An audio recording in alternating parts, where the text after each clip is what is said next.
முன்பொரு காலத்தில் ஒரு சிறிய நகரத்தில் ராகவ் என்ற அறிவும் ஆர்வமும் உள்ள சிறுவன் வாழ்ந்து வந்தான். ராகவ் தன்னை சுற்றியுள்ள இயற்கையை எப்போதும் ஆராய்ச்சி செய்து கொண்டே இருப்பான். ஒருநாள் காட்டில் வந்து கொண்டிருக்கும் பொழுது ஒரு கரடி சோகமாக நின்று கொண்டிருப்பதைக் கண்டான். ராகவ் அந்த கரடியிடம் சென்று, "ஹலோ நண்பரே, ஏன் சோகமாக நிற்கிறீங்க?" என்று கேட்டான். அதற்கு அந்த கரடி, "நான் இரை தேடிவிட்டு வீட்டிற்கு திரும்பி வந்து கொண்டிருக்கும் போது வழி தவறிவிட்டேன்" என்று கூறியது. உடனே ராகவ், "கவலைப்படாதீர்கள், நான் உங்களுக்கு உதவுகிறேன்" என்று உறுதியளித்தான்.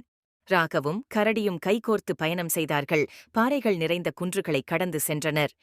கடைசியாக ஒரு செழிப்பான மூங்கில் தோட்டத்தை வந்தடைந்தனர். அங்கு கரடி திரும்பி வருவதற்காக குடும்பமே ஆவலுடன் காத்திருந்தனர். கரடி ராகவை இறுக்கமாக கட்டி அணைத்துக் கொண்டு நன்றி கூறியது. ராகவ் விடைபெறும் பொழுது மனதில் மிகவும் சந்தோஷத்தோடு வீடு திரும்பினான். "நான் இன்று ஒரு கரடிக்கு வீடு திரும்ப வழியை காட்டிக் கொடுத்து ஒரு புதிய நண்பரை உருவாக்கிவிட்டேன்" என்று மனதில் நினைத்துக் கொண்டே சென்றான். அன்று முதல் ராகவும் கரடியும் சிறந்த நண்பர்களாக இருந்தனர்.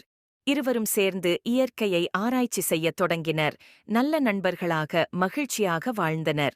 இந்த வீடியோ உங்களுக்கு பிடித்திருந்தால் லைக் பண்ணுங்க, அப்படியே நம்ம சேனலையும் சப்ஸ்கிரைப் பண்ணுங்க.